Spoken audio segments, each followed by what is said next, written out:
এপ্রিলের প্রথম সপ্তাহের এক ছুটির দিনে দুপুরের খাওয়া শেষ করে মেস থেকে ফিরে বিছানায় গড়াগড়ি দিচ্ছিলাম। হঠাৎ করে দরজায় কড়া নড়ে উঠল। কে জিজ্ঞেস করতেই লেফটেন্যান্ট মতির গলা শুনতে পেলাম। ভেতরে এলো মতি। শুকনো মুখ, মলিন চেহারা, চিন্তিত লাগছিল ওকে। জিজ্ঞেস করলাম, কি ব্যাপার, হঠাৎ কি মনে করে এলে? স্যার, কিছুদিন যাবৎ মানসিক যন্ত্রণায় ভুগছি ভীষণভাবে। অবশেষে আজ মন স্থির করে এসেছি আপনার পরামর্শ নিতে। খুব সিরিয়াস ব্যাপার কিছু কি? হ্যাঁ স্যার, মন স্থির করে ফেলেছি। পালাবো, যে করেই হোক পালিয়ে গিয়ে স্বাধীনতা সংগ্রামে শরিক হব। চেষ্টা ব্যর্থ হলে যা হবার তা হবে। যে কোনো ঝুঁকি নিতে আমি প্রস্তুত। আপনি কি বলেন? ভালো করে তার মুখের দিকে চেয়ে তার মনের ছবি পড়বার চেষ্টা করলাম। না, তাকে ভীষণ সিরিয়াস মনে হলো। কিন্তু আমরা প্রতিজ্ঞা করেছি আমাদের তিনজনের সিদ্ধান্তের কথা কাউকে বলা যাবে না। তাই সে মুহূর্তে আমাদের চিন্তা ভাবনার কথা না বলে শুধু বললাম, মতি, তোমার আন্তরিকতা প্রশংসনীয়, কিন্তু আমি এ ব্যাপারে কি করতে পারি? মতি চুপ করে ভাবছিল কিছু। আমি বেয়ারাকে ডেকে নাস্তার ফরমায়েশ দিলাম। নাস্তা এলো। মতি তৃপ্তির সাথে খেলো নাস্তা। ওর খাওয়া দেখে বুঝতে পারছিলাম দুপুরের খাওয়া হয়নি তার। হঠাৎ করেই মতি প্রশ্ন করল, স্যার, সবকিছু সম্পর্কে আপনি আমার চেয়ে অনেক বেশি জানেন। এ অবস্থায় আমরা চোখ কান বন্ধ করে হাত গুটিয়ে শুধু বসে থাকব? আমাদের কি কোনো দায়িত্বই নেই? আপনি কি কিছুই ভাবছেন না? আমি মতির প্রশ্নের তাৎক্ষণিক জবাব না দিয়ে বললাম, কাল বিকেলে চায়না ক্যাফেতে 6টায় এসো, আলাপ হবে বিস্তারিত। মতি চলে গেল। ও চলে যাবার পর আমি কাপড় পরে গাড়ি নিয়ে সোজা বেরিয়ে গেলাম নূরের কাছে। গিয়ে দেখি নূর দিবা নিদ্রা দিচ্ছে। ওকে উঠালাম ঘুম থেকে। প্রথমে নূর কিছুটা থতমত খেয়ে গেছিল। কি ব্যাপার স্যার, হঠাৎ আপনি এ সময়ে? বিশেষ প্রয়োজনে এসেছি নূর। তাকে মতির ব্যাপারে সব খুলে বললাম। সব শুনে নূর বলল, মতির ব্যাপারে আপনি কি ভাবছেন? আমি বললাম, ওকে সঙ্গে নিলে কেমন হয়? নূর কিছুক্ষণ চিন্তা করে বলল, আমার আপত্তি নেই, তবে ক্যাপ্টেন তাহেরের মতামতটা জানা দরকার। বেশ, তবে চলো তার ওখানেই যাওয়া যাক। তাই চলুন। আমার গাড়িতে করেই গেলাম ক্যাপ্টেন তাহেরের ওখানে। তাকে সব কথা খুলে বলে জানালাম তাকে সঙ্গে নিতে আমার এবং নূরের কোনো আপত্তি নেই। ক্যাপ্টেন তাহের আমাদের সাথে একমত হয়ে বললেন, ঠিক আছে, ও যদি বিশ্বাসযোগ্য হয় তবে তাকে সঙ্গে নেওয়া হোক। ফিরে এলাম পথে নূরকে নামিয়ে দিয়ে। পরদিন নির্ধারিত সময়ে আমি ও নূর চায়না ক্যাফেতে গেলাম মতির সাথে আলোচনা করতে। গিয়ে দেখি মতি আমাদের পৌঁছার আগেই আমাদের প্রিয় ডিশগুলোর অর্ডার প্লেস করে অপেক্ষা করছে। চায়না ক্যাফে তখন কোয়েটা শহরের একমাত্র চাইনিজ রেস্তোরাঁ, আমাদের বিশেষ পছন্দের আড্ডা মারার জায়গা। একটি চাইনিজ পরিবার, বাবা, মা ও মেয়ে মিলে রেস্তোরাঁটা চালায়। আমরা তাদের পুরনো রেগুলার কাস্টমার, তাই গেলে বিশেষ খাতির যত্ন করে। আমরা যোগ দেবার পরপরই খাওয়া শুরু হলো, সাথে আলোচনা। আমি প্রথমেই বললাম, মতি, তোমার গতকালের প্রশ্নের জবাব আজ দিচ্ছি। কোনো কারণবশত সেটা কাল দেওয়া সম্ভব হয়নি। আমি, নূর এবং ক্যাপ্টেন তাহের পালাবার চেষ্টা করছি বেশ কিছুদিন যাবৎ।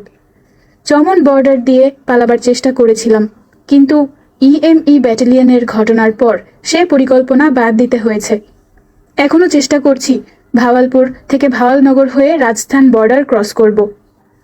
তুমি আমাদের সঙ্গে ইচ্ছে হলে আসতে পারো। মতির চোখে মুখে খুশি উপচে পড়ল। স্যার, আমি জানতাম আপনি এ সময় চুপ করে বসে থাকতে পারেন না। I am so happy that I can't tell you.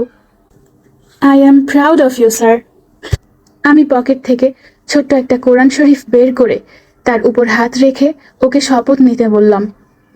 ও কোরআন শরীফের উপর হাত রাখল। আমি বললাম, বলো, আমাদের পরিকল্পনা সম্পর্কে অন্য কোনো ব্যক্তিকে কিছু বলা চলবে না, কোনো পরিস্থিতিতেই। প্রয়োজন মতো তোমাকে যে দায়িত্ব দেয়া হবে সেটা বিনা প্রশ্নে তুমি পালন করবে। অযাচিতভাবে পরিকল্পনা সম্পর্কে কৌতূহল বশত কোনো প্রশ্ন তুমি করতে পারবে না। একে অপরের উপর সম্পূর্ণ বিশ্বাস রেখে সমস্ত সিদ্ধান্ত মেনে চলবে। আমার কথাগুলোর পুনরাবৃত্তি করল মতি। কোনো জড়তা নেই, কোনো দ্বিধা নেই। এভাবেই শেষ হলো আমাদের বৈঠক। আমার উপর দায়িত্ব দেওয়া হয়েছিল সবচেয়ে শর্টকাট এবং গ্রহণযোগ্য পথ খুঁজে বের করা এবং সে পথের অপারেশনাল ম্যাপশিট জোগাড় করে তার উপর ওন ট্রুপস এবং এনিমি ট্রুপস পজিশন এবং ডিপ্লয়মেন্ট ট্রেস জোগাড় করা।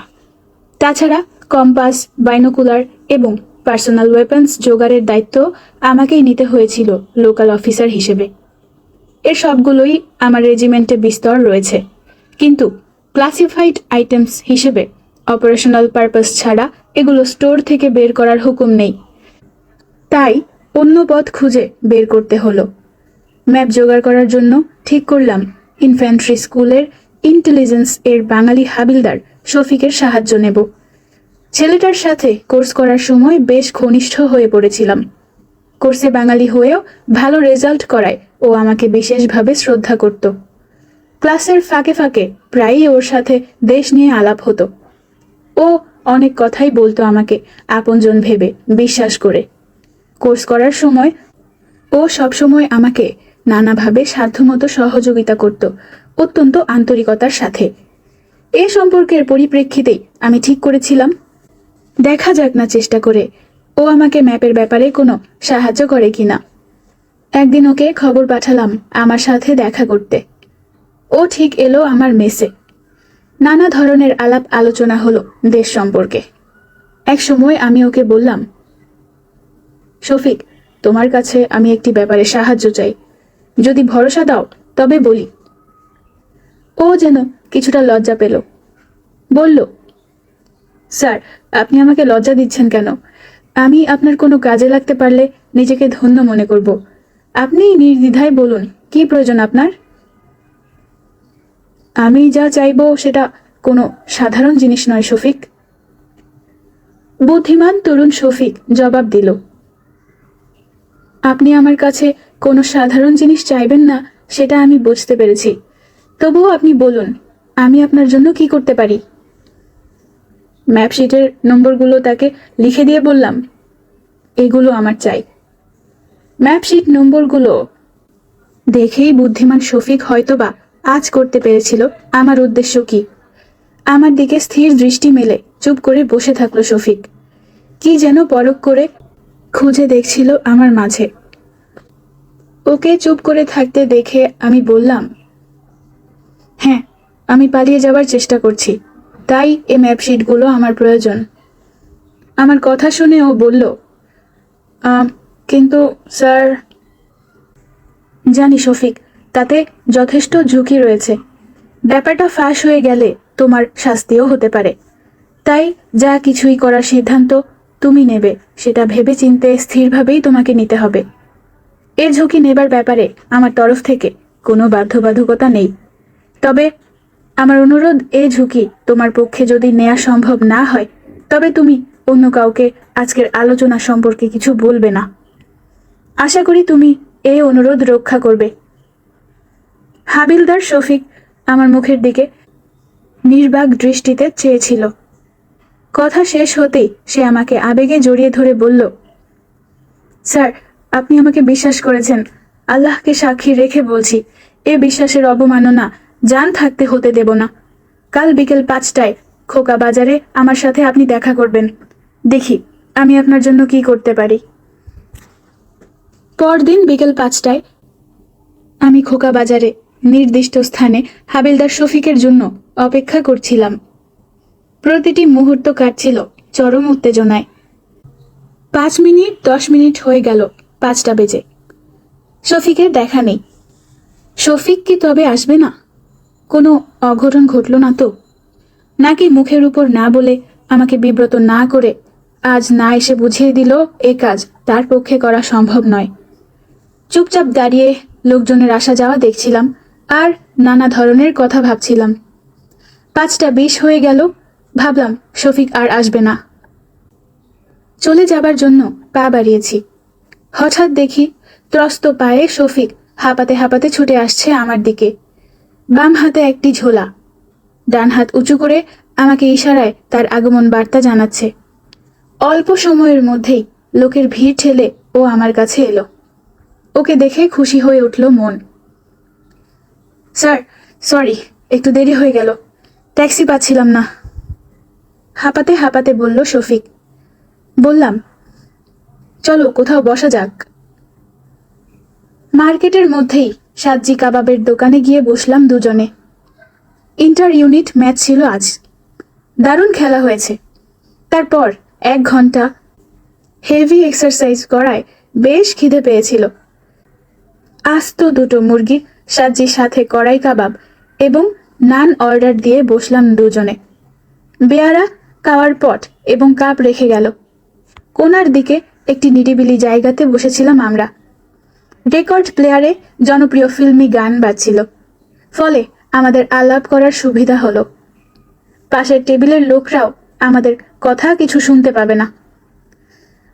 আমি তো প্রায় নিরাশ হয়ে পড়েছিলাম, কিছুটা চিন্তিত হয়েও পড়েছিলাম।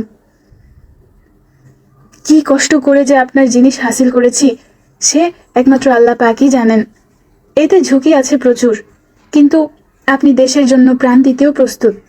সে পরিপ্রেক্ষিতে আমার কিছু হলেও সান্ত্বনা পাবো এই ভেবে যে দেশের স্বাধীনতায় আমিও কিছু অবদান রাখার সুযোগ পেলাম। বলেই আস্তে টেবিলের নিচ দিয়ে সে ঝোলাটি আমার হাতে তুলে দিল। আমি তোমার অবদানের কথা সর্বদা স্মরণ রাখবো শফিক। ধন্যবাদ জানিয়ে তোমাকে ছোট করব না। তবে একটি কথা জেনে রাখো, 25শে মার্চ নেক্কারজনক পাশবিক ঘটনাবলীর পর থেকে দেশ ও স্বাধীনতার সংগ্রামে প্রত্যক্ষভাবে অবদান রাখার জন্য অনেক কিছুই ভেবেছি এবং অনেক বাঙালির সাথে আলাপ করেছি। কেউই তোমার মতো নিঃস্বার্থ আন্তরিকতা দেখায়নি। কেউ আমার চিন্তা ভাবনায় আটকে উঠেছেন, কেউ বা রেগে গিয়ে হুঁশিয়ার বাণী উচ্চারণ করেছেন। কোয়েটার অনেক বাঙালির কাছেই আমি ইতিমধ্যে বিপজ্জনক ব্যক্তি হিসেবে পরিচিত হয়ে উঠেছি। অনেকে আমার সাথে সব যোগাযোগ ছিন্ন করার সিদ্ধান্তও নিয়েছে। সেই ক্ষেত্রে তোমার এ সাহায্য আমাকে মুগ্ধ করেছে। তোমার এ অবদান সামান্য নয়। যদি সংগ্রামে যোগ দেবার তৌফিক আল্লাহ আমাকে নসিব করেন, দেশ স্বাধীন হওয়ার পর যদি বেঁচে থাকি, তবে তোমার নাম বাংলাদেশের ইতিহাসে থাকবে ভাই। এ ওয়াদা আমি তোমাকে দিলাম। শফিকের 2 চোখ বেয়ে অশ্রু ঝরছিল। রুমালে চোখ মুছে নিয়ে ধরা গলায় বলল, স্যার, আমার এ অবদান অতি সামান্য। ইচ্ছে হয় আপনার সাথে আমিও পাড়ি জমাই, কিন্তু আমি ফ্যামিলি ম্যান। পরিবার ফেলে কি করে পালিয়ে যাই? আমার এ অক্ষমতা আমাকে পীড়া দিবে সারা জীবন। নিজেকে আমি কখনো ক্ষমা করতে পারবো না স্যার। কেন মিথ্যে দুঃখ পাচ্ছ ভাই? বাংলাদেশের সবার পক্ষে কি যুদ্ধে সরাসরিভাবে যোগ দেওয়া সম্ভব হবে? অনেকেই নানাভাবে সংগ্রামে অবদান রাখবেন, তারাও মুক্তিযোদ্ধা। যেমন আজকে তুমি রাখলে এক অমূল্য অবদান। যারা যুদ্ধক্ষেত্রে যুদ্ধ করবে তাদের অবদানের চেয়ে তোমার এ অবদানের মূল্য কোনো ক্রমেই কম নয়। সেভাবে তুমিও একজন মুক্তিযোদ্ধা। আমার কথায় শফিক নিজেকে সামলে নিল। বেয়ারা ইতিমধ্যেই খাবার পরিবেশন করে গেছে। এসো খাওয়া যাক। দুজনে তৃপ্তি সহকারে খেলাম। খাওয়া শেষে শফিক বলল, আজ আমাদের নাইট ট্রেনিং আছে, তাই চলে যেতে হবে। সময় প্রায় হয়ে এলো। চলো তোমাকে নামিয়ে দেই। গাড়িতে বসে শফিক বলল, স্যার, একটি কথা, যদি আমার কিছু হয় তবে আমার পরিবারকে একটু দেখবেন। যদি বেঁচে থাকি তাহলে এই ব্যাপারে তুমি নিশ্চিত থাকতে পারো, কথা দিলাম। শফিককে নামিয়ে দিয়ে মেসে ফিরে এসে লনের মাঝখানে ছাতির মতো দাঁড়িয়ে থাকা প্রিয় আখরোট গাছটার নিচে গিয়ে বসলাম। বসন্তের ফুরফুরে বাতাস নানা ধরনের ফুলের সুবাস ছড়াচ্ছিল। গার্ডেন লাইটগুলোর স্বল্প আলোকে ম্লান করে দিয়ে বেশ বড় একটি চাঁদ সামনের মুর্দার পাহাড়ের গা ছুঁয়ে উকি দিয়ে হাসছে। মনোরম এক শান্ত পরিবেশ। কফির পেয়ালায় চুমুক দিচ্ছিলাম আর ভাবছিলাম হাবিলদার শফিক সম্পর্কে। বেঙ্গল রেজিমেন্টের মেজর মালিক তখন পর্যন্ত ব্রিগেড মেজরের দায়িত্ব পালন করছিলেন। তার ব্রিগেডের অপারেশনাল এরিয়ার আওতায় পড়েছে ভাওয়ালনগর ফোর্ট আব্বাস সেক্টর, ভাওয়ালপুর হয়ে ভাওয়ালনগর। সেখান থেকে ফোর্ট আব্বাসের পথে ছোট স্টেশন হারুনাবাদ। হারুনাবাদ থেকেই শুরু করতে হবে আমাদের পদযাত্রা। পাক বাহিনী এবং ভারতীয় বাহিনীর ডিফেন্স ভেদ করে 25 মাইল দূরত্ব অতিক্রম করে আমাদের পৌঁছাতে হবে শ্রীকরণপুর। মেজর মালিকের কাছ থেকেই পেতে হবে পাক বাহিনী এবং ভারতীয় বাহিনীর ডিপ্লয়মেন্ট ড্রেস। এতে বিশদভাবে আঁকা থাকে top secret up to date intelligence information. যেমনি ভাবা তেমনি কাজ। ম্যাপ পাবার পরদিনই টেলিফোন করে মেজর মালিককে বললাম জরুরি প্রয়োজনে অবিলম্বে দেখা করতে চাই। অনুমতি নিয়ে তার অফিসে গিয়ে উপস্থিত হলাম মতিকে সঙ্গে নিয়ে। অফিসে একাই ছিলেন মেজর মালিক। দ্বারে উপস্থিত হতেই ভারী গলায় প্রশ্ন রাখলেন, কি ব্যাপার ডালিম? আপনার নতুন গাড়ি দেখতে এলাম, কেমন চলছে? অল্প কিছুদিন আগে তিনি একটি স্কোডা সেডান কার কিনেছেন। তোমার ভোক্সওয়াগনের মতো শানদার না হলেও I have no complain. Sir বাসায় চলেন, লাঞ্চ খাবো একসাথে। লাঞ্চ খাবে তা বেশ, তো তোমার ভাবিকে ফোন করে বলে দাও। But what is your problem? Have you picked up again on someone? তা তোমার সাথের ছেলেটিকে তো চিনলাম না। আমি ইতিমধ্যেই টেলিফোন তুলে নিয়ে রিং করছিলাম। হ্যালো ভাবি, ডালিম হিয়ার। আমরা বাসায় আসছি, 3 of us ওভার লাঞ্চ। অসুবিধে হবে না তো? কোন দিকে সূর্য উঠলো আজ? এতদিন পর হঠাৎ ভাবিকে মনে করে যে লাঞ্চ খেতে চাচ্ছ? ভাবির জবাবে একটু লজ্জা পেলাম। বিশ্বাস করেন ভাবি, কোর্সের ঝামেলায় এত ব্যস্ত ছিলাম তাই আশা হয়ে ওঠেনি। আমার সময় কি করে কেটেছে শুধু আমিই জানি। চলে এসো, ভাবি বললেন।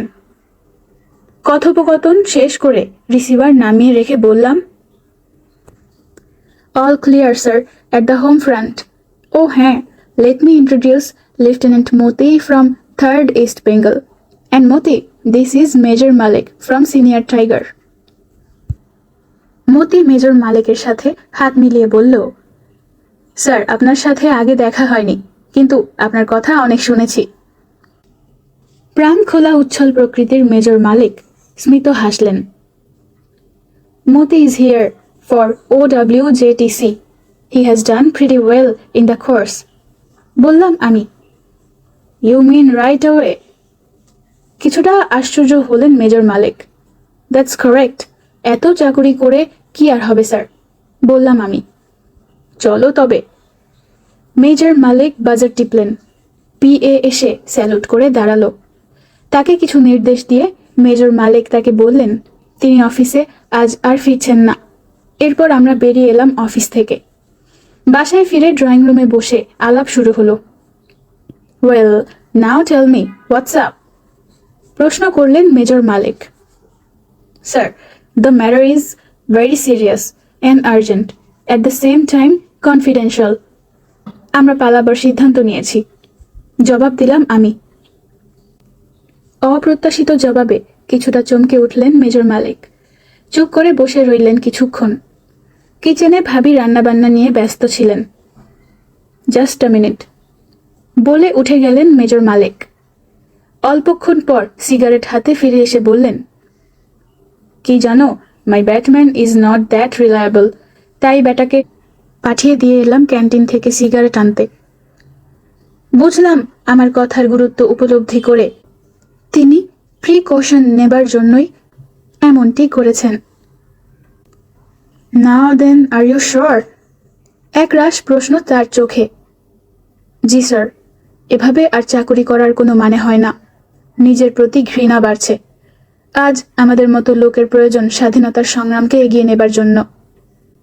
What do you think sir? প্রশ্ন রাখলাম আমি। Well, you may be right, কিন্তু সংগ্রাম সম্পর্কে কোনো সঠিক তথ্যই তো আমরা জানতে পারছি না। সে অবস্থায় এ ধরনের পদক্ষেপ নেওয়াটা কি যুক্তিসঙ্গত হবে? Wouldn't it be too risky? পাল্টা প্রশ্ন রাখলেন মেজর মালিক। আপনার কথায় যুক্তি আছে, কিন্তু যেভাবে এখান থেকে জরুরি ভিত্তিতে রিএনফোর্সমেন্ট পাঠানো হচ্ছে আর পূর্ব পাকিস্তান থেকে লাশ আসছে, তাতে করে এতটুকু নিশ্চয়ই প্রমাণিত হয় যে সেখানে কিছু একটা ঘটছে। তদুপরি ইন্টারন্যাশনাল মিডিয়া কি সবটাই মিথ্যা প্রচারণা চালাচ্ছে বলে মনে করেন আপনি? জোরালো যুক্তি তুলে ধরলাম আমি। Well then what can I do for you in this venture of years? জানতে চাইলেন major Malik.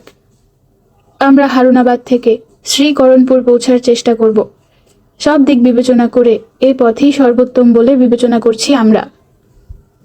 Your decision is right. চমন বর্ডার ছাড়া এটাই সবচেয়ে ভালো পথ নিঃসন্দেহে। এ পথে 2 থেকে 3 দিন সময় লাগবে। স্যার, আপনাকে অপারেশনাল ট্রেস করে দিতে হবে, অনুরোধ জানালাম আমি। Food has been served. Apron পরা ভাবি ন্যাপকিনে হাত মুছতে মুছতে টেবিলে যাবার অনুরোধ জানালেন। ভাবির আগমনে পরিবেশটাকে হালকা করে দেবার জন্য হঠাৎ করেই মেজর মালিক কথার মোড় ঘুরিয়ে দিয়ে বলে উঠলেন, এসো আগে পেট পুজো করা যাক, খালি পেটে ঠিকমতো চিন্তাও করা যায় না। সবাই গিয়ে টেবিলে বসলাম। বাচ্চারা সবাই স্কুলে। খাবার দেখে জিভে পানি এসে গেল। টাটকা মাছের বিভিন্ন ব্যঞ্জন। জিজ্ঞেস করলাম, ভাবি দ্য গ্রেট, এই জিনিসগুলো কোথা থেকে আমদানি করলেন? জবাবে ভাবি বললেন, ওরক থেকে আজ সকালেই আনিয়েছি।